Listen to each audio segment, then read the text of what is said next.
Alright, now that the 2024 NFL regular season is over, I think we can go ahead and grade the entire 2024 NFL draft. We're going to take a look at the first round and go through each and every one of the picks, and I'm going to briefly talk about how their season went, and I'm going to give them a grade for taking that player at that spot. But before we get started, if you're a big fan of college football, be sure to subscribe to the channel, leave a like if you're going to support today's video, and let me know what player, team, topic, or situation I can cover next. Now let's get started and grade the entire 2024 NFL draft 1 year later. Alright, so at number 32, we have the Carolina Panthers, as they selected Xavier Legette, a wide receiver from South Carolina. Legette was a late riser in the draft and a fan favorite because of his accent, and he was a pretty good 1 year receiver at South Carolina. This past season, in 14 games and 11 starts, he ended up putting up 439 yards and 4 touchdowns. He hasn't really jumped off the stat sheet or taken over any games, but he looks to be a solid second or third receiver for the Panthers, so for now we're going to give him a C-. At number 31, the San Francisco 49ers selected Ricky Pearsall, a wide receiver from Florida, and we're going to go ahead and give that a B. This is another one where a guy got hurt and missed part of the year, and I'm sure I don't need to tell you what happened with him. He's just lucky to be alive. But on top of that, he managed to play in 11 games once he got back, and even started 4 of them, which is kind of unbelievable. He finished the year with over 400 yards and 3 touchdowns, which really doesn't seem like a lot, but getting shot and having to recover definitely plays into grading a little bit, and that's why I give him a B, and he has a bright future in whatever he decides to do. At number 30, the Baltimore Ravens selected a corner from Clemson by the name of Nate Wiggins. He was the second corner to go in this year's draft, and he played in just 14 games and started 5, but didn't really play all that well when he got on the field. He did have an interception, but his main benefit to the Ravens has been his run defense as a corner who is not afraid to tackle and hit the ball carrier. The Ravens are a good team with some good defensive backs, so he should hopefully develop as the years go by, but for now, he gets a C+. At number 29, the Dallas Cowboys selected Tyler Guyton, an offensive tackle from Oklahoma. They decided to shore up their offensive line by taking Guyton, as he was the 8th tackle taken in the first round. He struggled to start the year and ended up getting 18 penalties, which is one of the highest amounts in the league. He also allowed 6 sacks. He's obviously seen as a project at the next level, so he will still need time, but he did not produce in his rookie year, and he gets a D+ in my eyes. At number 28, the Kansas City Chiefs decided to get another Tyreek Hill type receiver, as they drafted Xavier Worthy, a receiver from Texas. He hasn't lived up to those expectations early, and it's seemingly apparent that the Chiefs receiver spot is tough to learn. Despite that, he did have 638 receiving yards with 6 touchdowns, and had been a weapon on end-arounds and screens, as he also ran for over 100 yards and 3 scores. He was actually the Chiefs' second leading receiver behind Travis Kelce, so he's doing a lot better than his yards and touchdowns would have you believe, and for now we're going to give him a B. For those of you that know me, you know I'm a diehard Mizzou fan, and I absolutely love Darius Robinson coming out of Mizzou. He missed the first half of his rookie year with a calf injury, but when he did come back, the Cardinals absolutely mismanaged him. He only played 184 snaps at pass rusher this season because he only had 1 sack and 2 quarterback pressures.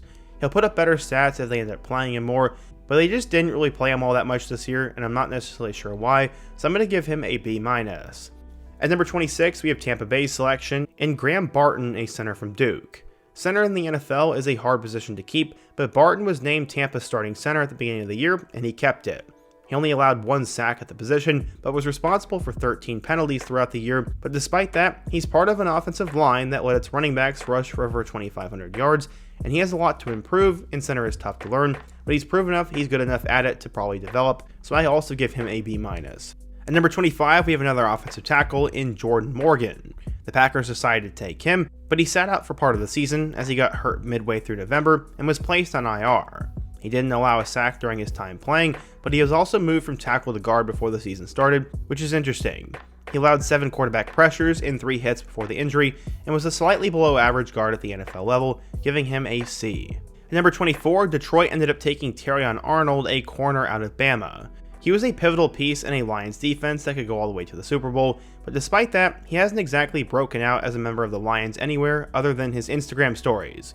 With 13 yards per reception allowed and no interceptions on the year, he does have 8 pass deflections, so he isn't a liability, but he has lots of room to improve, so we're going to go ahead and give him a B. At number 23, the Jacksonville Jaguars got the steal of the draft as they took Brian Thomas Jr., a receiver from LSU. For the Jaguars to get Thomas this late in the first round, there'll be a lot of teams that hopefully learn from this mistake. Brian Thomas ended the season top 10 in receiving yards amongst all receivers in the league, as he finished with 1,282 yards and 10 touchdowns. Even with his quarterbacks in Trevor Lawrence and Mac Jones struggling, he was able to be a big-time receiving target and showed endless potential, so we're going to go ahead and give him an A+. At number 22, the Philadelphia Eagles selected Quinyon Mitchell, a corner from Toledo.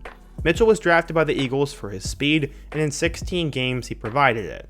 But that was about it for Quinyon. He didn't have any takeaways as a defensive back, and had only 9 deflections, and when a quarterback targeted him, he allowed over 10 yards per catch. He wasn't exactly a standout lockdown corner either, but he wasn't a sore spot. As far as corners go, he was actually pretty middle of the road, and he gets a C. At number 21, the Dolphins selected Chop Robinson, an edge rusher from Penn State. Chop Robinson was another mid-first round edge rusher that had a really good season with his team. Despite being a rotational edge piece for the Dolphins, Chop still managed to have 7 sacks and 42 hurries on the season. This led him to being in the top half of the edge rushers in the AFC. There's still plenty of room for improvement, but he should be a very good edge rusher for the Dolphins next year. He gets a B+. At number 20, the Steelers selected Troy Fautanu, an offensive tackle from Washington.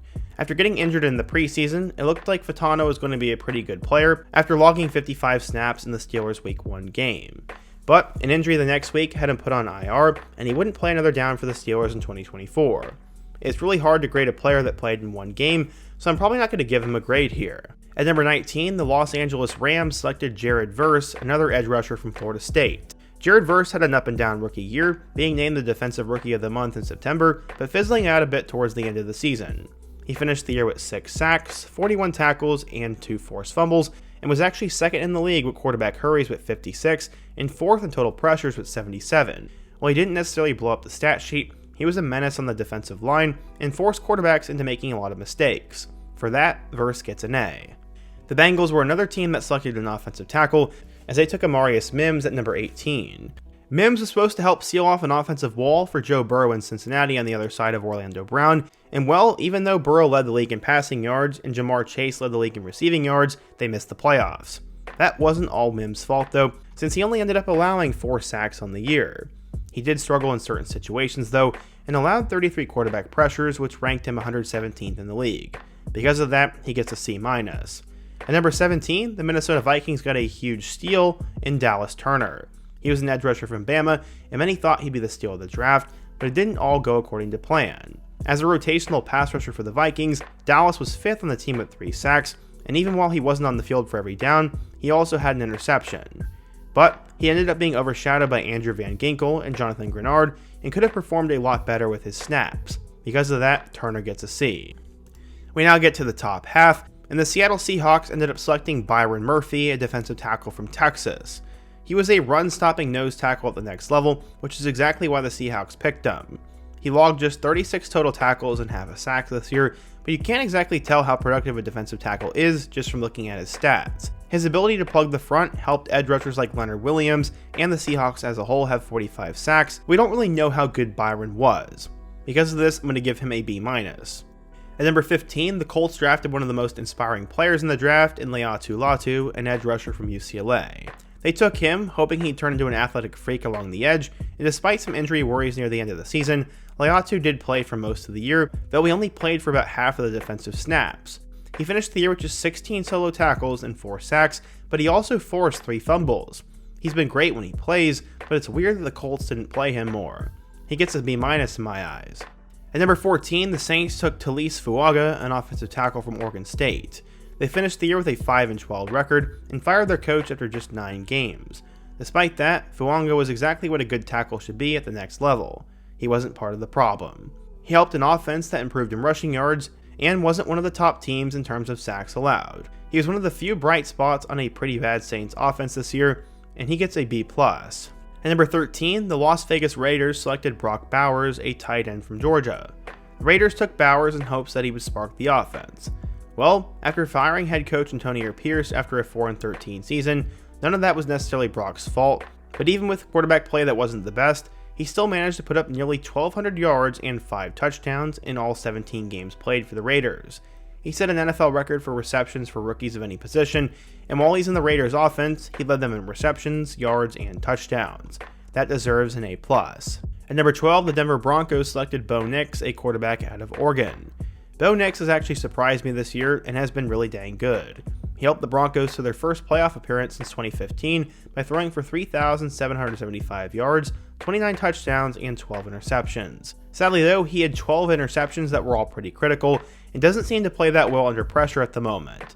But again, he's still young and is one of the best quarterbacks they've had since Peyton Manning, and he deserves an A- for now. At number 11, the New York Jets selected Olu Fashanu, an offensive tackle from Penn State. It took an awfully long time for Olu Fashanu to crack the starting lineup on the Jets squad that ended up finishing the year at 5-12. He was the backup tackle to Morgan Moses and then Tyron Smith until he got injured in week 11, and this forced Fashanu into a starting spot. He'd start there for the next 5 weeks until he suffered a foot injury and ended up on IR. He wasn't too positive of a spot on the offensive line, and that left a lot to be desired. Fashanu unfortunately gets a D+. Getting into the top 10, the Minnesota Vikings selected J.J. McCarthy, a quarterback from Michigan. It's really impossible to measure the pick in J.J. McCarthy because he's literally never seen the field. He injured his knee in the preseason game against the Raiders, and it was bad enough that he had to sit out the entirety of the year. The Vikings weren't better off without him, but looking how good he played in that game, it's hard to tell they could have been even better with him. I won't rank him because of his injury, but if he's 100% next year, he could be good, and there's definitely going to be a quarterback battle, or something's going to happen with Sam Darnold. At number 9, the Chicago Bears took wide receiver Rome Odunze from Washington. Odunze was a huge first-round pick for the Bears, and it looked like he was going to be a good player for them, but unfortunately, he broke a rib early on in the year, which sidelined him, and he only started 12 games for the Bears. Despite that, he did play in all 17, racking up 734 yards and 3 touchdowns. His quarterback was getting sacked for most of his games, and the Bears are kind of dysfunctional, so he'll still get a B- and has lots of potential.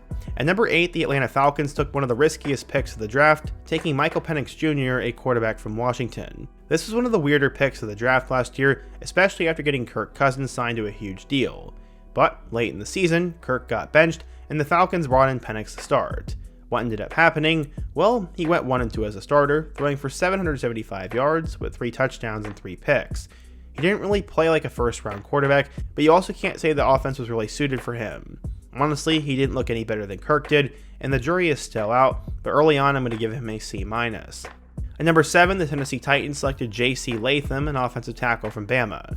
Moving from right to left tackle isn't as easy as some people may think, but J.C. was a solid tackle for the Titans this year in his rookie season.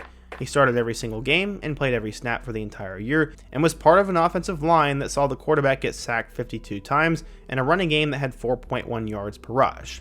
Despite that, the Titans still finished the year at 3-14, and the offense wasn't really all that good. At number 6, the New York Giants selected Malik Nabers, a wide receiver from LSU. Despite catching passes from 3 different quarterbacks on a team that finished 3-14 and fired their head coach, Nabers still managed to be a top 10 receiver in terms of yardage with 1,200 yards and also had 7 touchdowns. He was consistently one of the only bright spots on the entire Giants roster, and even though defenses knew he was going to be the guy getting the ball, they still couldn't stop him. He ended up having 1,000 yards in the season, and in my opinion, he's probably the best rookie receiver in this class, and we'll see how good he plays out over time. He gets an A+. At number 5, the Los Angeles Chargers selected Joe Alt, an offensive tackle from Notre Dame. It's hard to look at just stats and say how good an offensive lineman is, but the Chargers went from picking high in last year's draft to being in the playoffs largely because of how good their offensive line became.